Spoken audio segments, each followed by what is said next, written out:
اعوذ باللہ من الشیطان الرجیم، بسم اللہ الرحمن الرحیم۔ آج میں آپ کے سامنے سورہ نساء کی آیت نمبر 43 پڑھوں گا، جہاں سے 7واں رکوع شروع ہوتا ہے۔ تو سمجھ میں آ جائے گی بات کہ بھئی رکوع شروع ہو رہا ہے تو ایک نیا سبجیکٹ اللہ تعالیٰ نے چن لیا ہے۔ ایک رکوع میں ایک سبجیکٹ کا خلاصہ پیش کیا جاتا ہے یا سمجھائی جاتی ہے بات۔ یا ایھا الذین آمنوا لا تقربوا الصلاۃ وانتم سکریٰ حتی تعلموا ما تقولون ولا جنوبا الا عابر السبیل حتی تغسلوا۔ اے لوگوں جو ایمان لائے ہو، یعنی جو لوگوں نے مان لیا کہ محمد اللہ کے رسول ہیں، یہ جو کتاب نازل ہو رہی ہے اللہ کی کتاب ہے، آپ کو صحیح راستے پہ چلنا ہے، زندگی صحیح طریقے سے گزارنا ہے تاکہ آپ کو جنت میں جانا ہے، اسے کہتے ہیں ایمان۔ ایمان عمل کے ساتھ، مسلمان ہو جانا، مومن ہو جانا۔ چلیے ٹھیک ہے، جب تک آپ ایک بات کو دل سے مانیں گے نہیں، عمل کریں گے، تو وہ عمل بھی آپ کا کچرے کے ڈبے میں جانے والا ہے، اتنا سمجھ لیجئے۔ ایمان ضروری ہے کہ یہ اللہ کی کتاب ہے، محمد پہ نازل ہوئی ہے، اسی کتاب پہ عمل کرنے سے میں جنت میں جانے والا ہوں، باقی سب مسخرہ پن ہے، چھچور پن ہے، یہ سمجھ لیجئے۔ میں بڑی سختی سے بات کرتا ہوں تاکہ اندر سے جو غیرت ہماری مر چکی ہے تھوڑی سی جاگ جائے۔ ایمان والو، جو لوگ مان چکے ہو، نماز کے قریب بھی نہ پھٹکنا اگر تم نشے کی حالت میں ہو۔ کیوں؟ کیونکہ نماز تم کو ایسی حالت میں پڑھنی چاہیے۔ صلاح کا لفظ ہے، پھر وہی صلاح پہ آگئی بات، یا ایھا الذین آمنوا لا تقربوا الصلاۃ۔ کمیونیکیشن کرنے کے لیے جو تم آ کے ناٹک کر رہے ہو، دکھاوا کر رہے ہو، جو ریاکاری کر رہے ہو، یہ دنیا کے لیے، اپنے آپ کو دھوکہ دینے کے لیے، تمہارے بھائی ابلیس کو دھوکہ دینے کے لیے تو ٹھیک ہے، اس کو خوش کرنے کے لیے۔ اللہ کے پاس یہ چیزیں چلنے والی نہیں ہیں۔ نماز پڑھنا ہے، اگر نماز میں میرے ساتھ تعلق پیدا کرنا ہے تو وہ باتیں سمجھو کہ کیا کہہ رہے ہو۔ اتلو ما اوحی الیک من الکتاب واقم الصلاۃ ان الصلاۃ تنہی عن الفحشاء والمنکر، کہ سمجھ کے پڑھو، فالو کرنے کی نیت سے پڑھو جو کچھ تم پہ نازل کیا جا رہا ہے، جب تم نماز کے لیے کھڑے رہو، جب میرے سے تعلق پیدا کرنے کے لیے کھڑے ہو، کیونکہ یہ تعلق، یہ صلاح، ان الصلاۃ تنہی عن الفحشاء والمنکر، یہ صلاح تم کو بے حیائی اور نافرمانیوں سے روکتی ہے۔ یہاں تو آپ کی صلاح آپ کو جو ہے زنا کروا رہی ہے مسجد میں۔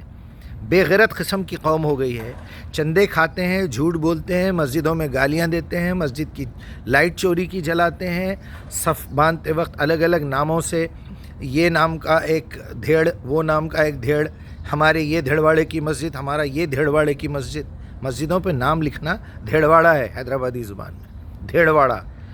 انسانوں کی جگہ ہے پوری زمین، اس میں مسلمانوں کی کیٹیگری وہ ہے جو اللہ کے فرمانبردار بن چکے ہیں، اور وہ مومن ہیں، وہ پہلے ایمان لا کے بن چکے ہیں۔ ان کو تو پوری زمین کھلی دی گئی ہے کہ کہیں بھی سجدہ کر سکتے تم، جگہ صاف ہونا چاہیے۔ آج میرا جو مقصد ہے یہ بتانے کا، اور اتنا میں غصے میں ہوں کہ دیکھ رہا ہوں چوطرف بغیر سمجھے کہ نماز پڑھنا، تو آپ یوں سمجھیے 1000 میں ایک آدمی نہیں مل رہا، پھر بول رہے ہیں ہم صلاح نماز قائم کر رہے ہیں۔ بھائی وہ نماز ہے صرف آپ کا، اسے آپ اپنی اٹھ بیٹھ کہہ لیجئے، اسے آپ اپنی باڈی ایکسرسائز کہہ لیجئے، آپ کا نماز سے کوئی تعلق ہی نہیں ہے، یا پھر آپ کا نماز سے تعلق ہے کیونکہ نمو نما جھکنے کو کہتے ہیں۔ صلاح سے آپ کا کوئی تعلق نہیں ہے، آپ کا اللہ سے کوئی تعلق بنا ہی نہیں ہے، جھوٹ بول رہے ہیں آپ بنا۔ اگر بناتے بھی ہیں تو بھیک مانگنے کے لیے۔ نماز پڑھو گھر میں برکت آئیں گی، نماز پڑھو گھر میں نحوست نہیں آئیں گی، نماز پڑھو ایسا ہوگا۔ نماز پڑھو گے تو حالات خراب ہو جائیں گے گھر کے، اگر صحیح طریقے سے صلاح پڑھیں گے تو آپ، کیونکہ آپ کو سچ بولنا پڑے گا، سچ بولیں گے تو نقصان ہوگا۔ بہرحال یہ آیت سن لیجئے۔ ہاں، تم کو نماز اس وقت پڑھنی چاہیے، صلاح اس وقت قائم کرنی چاہیے جب تم سمجھو کہ کیا کہہ رہے ہو۔ اور اسی طرح جنابت کی حالت میں، یعنی بیوی کے ساتھ مل چکے ہو، بستر کر چکے ہو، اس وقت بھی صلاح قائم مت کرو، کیونکہ تمہارا مائنڈ ڈسٹرب ہے، تم گندی حالت میں ہے۔ اللہ کو کوئی پرواہ نہیں ہے آپ وضو کرو نہیں کرو، غسل کرو یا نہیں کرو۔ آپ خود تھوڑا عقل استعمال کریے۔ مثال کے طور پہ ایک آدمی کی ہوا خارج ہو جاتی ہے، وہ جاتا ہے وضو کر کے آتا ہے، پانی نہ ملے تو تیمم کر لیتا ہے، 2 ہاتھ مٹی پہ مارے، دیوار پہ مارے، منہ پوچھ لیے، ہاتھ پوچھ لیے، ختم۔ یعنی اس کو سائیکالوجیکلی ایک کیفیت سے دوسری کیفیت میں لانا چاہتے ہیں اللہ سبحانہ وتعالیٰ۔ اللہ کو کیا پڑی؟ جہاں سے ہوا خارج ہوئی آپ نے وہ حصہ دھویا، پھر آپ کیسے مطہر ہو گئے؟ تو یہ سمجھانے اور سمجھنے کے لیے کوئی تیاری نہیں ہے بھائی، بس بکواس. ابو ہریرہ یہ کرے، ابن عباس وہ کرے، اماں عائشہ یہ کرے، انہوں وہاں سے جا رہے تھے، انہوں وہاں سے آ رہے تھے، بس کہانیاں، قصے، وہ بھی جھوٹے. چلو سچی کوئی بات کر رہے ہیں، کوئی نبی کی زندگی سے کوئی ہسٹری معلوم ہو رہی تو ٹھیک ہے. پھر بغیر حدیث کے منکر حدیث ہے. آؤ میں سناتا ہوں حدیثیں تم کو، پھر دیکھتا ہوں تم کتنے بڑے مومن اور کتنے بڑے مسلم ہیں. بلغوا انی ولو آیا کہاں ہے؟ حدیث نہیں ہے یہ. انما الاعمال بالنیات حدیث نہیں ہے. من کذب فلیس منا ومن غشینا فلیس منا. تم تو رات بھر صبح سے شام تک جھوٹ بولتے ہو، لوگوں کو دھوکہ دیتے ہو، تو پھر اپنے آپ کو امتی کیسے کہتے ہیں؟ حلیہ بنا کے، ناٹک کر کے، دکھاوا کر کے، لوگ عزت کرنا میری، اندر جا کے دیکھو پیٹ چیرو، نتھنگ. وہ میں سنا سو ہوں، میں علماء کے ساتھ بیٹھا سو ہوں، بس الف بے تے میرے خیال میں پورا الف سے یہاں تک لکھنا بھی نہیں آتا. میں نے کئی لوگوں سے پوچھا کتنے حروف ہیں، حروف ہجائی، ہاں جی نہیں معلوم. اچھا انگلش کے کتنے؟ فوراً بولتے 26. بہرحال ایسی بھی حالت میں صلاح کے قریب نہ جاؤ جب تک کہ غسل نہ کر لو اگر جنابت میں ہو، الا یہ کہ راستے سے گزرتے ہو، اور اگر ایسا کبھی ہو کہ بیمار ہو جاؤ، یا سفر میں ہو، یا تم میں سے کوئی شخص رفع حاجت کر کے آئے، یعنی ٹوائلٹ جا کے آئے، یا تم نے عورتوں سے لمس کیا ہو، صرف چما چاٹی. اس میں بھی کیا ہوتا ہے آپ لوگوں کو پتہ ہی ہے. آپ جو ڈسچارج ہوتا ہے تھوڑا سا، اس میں آپ ایک گندگی کی حالت میں آ گئے، آپ کا برین اس وقت کنسنٹریٹ نہیں کر سکے گا قرآن پہ. تو آپ کو اللہ تعالیٰ نے سائیکولوجیکلی ایک علاج بتایا ہے. وہ کیا ہے؟ مٹی پہ ہاتھ مارو، چہرے پہ اور ہاتھوں پہ پھیر لو، بس. اب یہاں سائنس میں گھس گئے، وہ ایسے ہوگا تو ایسے ہوگا، وہ بیکٹیریا ہوگا، وہ کرونا ہو گیا تھا، وہ فلاں.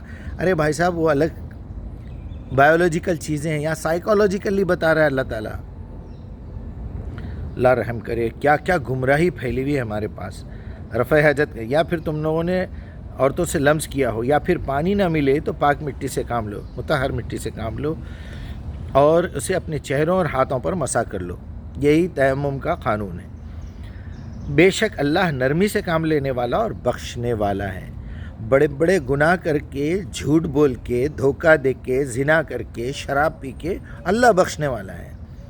یہاں یہ بتانے کے لیے کوئی بھی تیار نہیں ہے کہ نماز کو سمجھ کے پڑھنا چاہیے. چلیے 44 نمبر کی آیت. الم تر الی الذین اوتوا النصیب من الکتاب. کیا تم لوگوں نے نہیں دیکھا جن کو کتاب میں کا کوئی حصہ دیا گیا تھا؟ نسبہ سے ہے، نصیبہ. یشتروا ضلالہ، یہ لوگ تو قرآن پڑھ کے گمراہی خرید رہے ہیں، اپنے اپنے مطلب نکال کے. صرف دیکھو تو کتابوں سے ڈھونڈو، وہ مفسر نے کیا لکھا، یہ مفسر نے کیا لکھا. کبھی اہدنا الصراط المستقیم میں یہ نہیں پوچھیں گے اپنے رب سے. اگر رب سے پوچھتے ہوتے تو ساری دنیا کو سیدھا ہی راستہ دکھاتا. تم نے تو یہاں کے مسجد میں جھوٹ بولا ہے اہدنا الصراط المستقیم. پتا تو تم وہ اندھے فقیر سے، اندھے بھکاری سے، لنگڑے بھکاری سے پوچھ رہے ہیں جو کھنچتے ہوئے ایک جگہ سے دوسری جگہ نہیں ہل سکتا. بخاری، مسلم، ابو داؤد، ترمذی، جبکہ وہ بخاری کی لکھی ہوئی کتاب نہیں ہے. ان کے بعد ہزاروں لوگوں نے اس میں ملاوٹ کی ہے. وہ ابو حنیفہ کی روایت نہیں ہے. پھر وہی بات ہو گئی جو میں پچھلے بیان میں بولا تھا، بھیک مانگنے کی عادت ہو گئی، گھڑ پہ سے اٹھا کے کھانے کی عادت ہو گئی. خود محنت کریں گے، خود زراعت کریں گے، خود کھیتی باڑی کریں گے، یا کوئی دوسرا کام کر کے سبزی، ترکاری، چاول، گیہوں، آٹا سب خرید کے لائیں گے، خود پکائیں گے، کھائیں گے فریش کھانا. نہیں، بھیک مانگنے کی عادت ہے. یا گھڑ پہ سے اٹھانے کی کیا عادت ہے؟ وہ مولانا مفتی صاحب ہمارے ایک دوست ملے ہیں، آج یہ کہہ رہے ہیں، ذرا آپ جواب دیجیے. تو بے غیرت، بڑا بے غیرت کہیں بیٹھا ہوا ہے بھکاری دکان کھول کے، ایک بڑی داڑھی، دیکھیں اعوذ باللہ من الشیطان الرجیم. بس معلوم ہو گیا انہوں بہت بڑے منہ میں گھٹکا بھرا ہوا، منہ کھلتا نہیں، اور جو ہے بات کر رہا ہے قرآن حدیث کی. بے غیرت، بے غیرت. اللہ کی لعنت ہے بھی تم لوگوں پہ، اور دعا ہے میری کہ قیامت تک، تمہارے مرنے تک تو نہ جائے یہ لعنت. یہ لعنت میں مبتلا ہی رہو تم لوگ انشاءاللہ. چلیے، ان کو جس کو کتاب کا علم دیا گیا تھا وہ خود ضلالت کے خریدار ہیں، وہ خود گمراہ ہو رہے ہیں اپنی خواہش نفس اور لکیر کے فقیر بن کے. بس ان کو بھیک مانگنا ہے. خود محنت کریں گے، خود قرآن کی زبان سیکھیں گے، نہیں 50 ٹک ٹاک دیکھتے بیٹھیں گے، چھچوری قسم کے ننگے ریلز دیکھیں گے، گھنٹوں گزار دیں گے. لیکن قرآن کو ہاتھ نہیں لگائیں گے. ضلالت خریدار بنے ہیں اور چاہتے ہیں کہ تم بھی گمراہ ہو جاؤ. یہ ہے نکتہ. آپ جب بھی دعوت دینے کے لیے جائیں گے آپ کو گمراہ کرنے کی کوشش کریں گے. پھر آیت نمبر 45 واللہ یعلم بِأَعْدَائِكُمْ. اور اللہ جانتا ہے، خوب جانتا ہے کہ تمہاری حمایت و مددگار کے لیے اللہ ہی کافی ہے. اللہ اپنے دشمنوں سے خوب واقف ہے. 46 اور جو لوگ یہودی بن گئے ہیں اور ان میں سے کچھ لوگ ہیں جو الفاظ کو ان کے محل سے پھیر دیتے ہیں. یہودی بن گئے ہیں، ان میں سے کچھ لوگ ایسے بھی ہیں جو الفاظ کو ان کے محل سے پھیر دیتے ہیں. یہ ہے ہمارے پاس کے فرقے. ہو دعوت کا نام لے کے جو دھوکہ دے رہے ہیں نا. اللہ اکبر. صلاۃ کا مطلب بدل دیے، دعا کا مطلب بدل دیے، ذکر کا مطلب بدل دیے. اللہ اکبر، اللہ اکبر. دین حق کے خلاف نیش زنی کرنے کے لیے اپنی زبانوں کو توڑ موڑ کر کے کہتے ہیں سمعنا و اطعنا اور اسمع غیر مسمع اور رائنا. حالانکہ اگر وہ کہتے سمعنا و اطعنا و اسمع و انظرنا تو یہ انہی کے لیے بہتر ہوتا اور زیادہ راز بازی کا طریقہ ہوتا. مگر ان پر تو ان کی باطل پرستی کی بدولت اللہ کی پھٹکار پڑی ہوئی ہے.